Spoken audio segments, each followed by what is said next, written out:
I can't. I'm sorry. Come on, pull yourself together. You can do this. People have to know. I am physically and emotionally exhausted. I've spent this day traveling and burying coyotes. So many. The death toll is catastrophic. I've been weeping for them, praying for them, singing hymns, holding them while they die, trying to offer them some peace before they pass. But this bird, he's sadistic, taunting them while they lie broken and bleeding.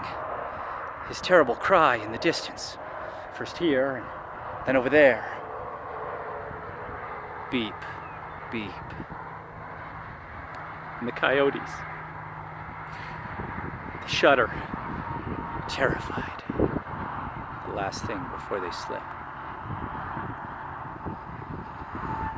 You hear me, coyotes.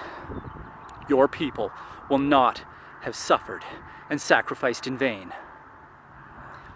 I have recruited a group of locals. Hard, strong, angry men and women with weapons. Mr. Green has a trained jackalope, fast as fast can be. And Jesus, a breed of Mexican mouse named Underlay, very speedy. I promise you, coyotes, we will get that bird. Get that bird. Arm yourselves!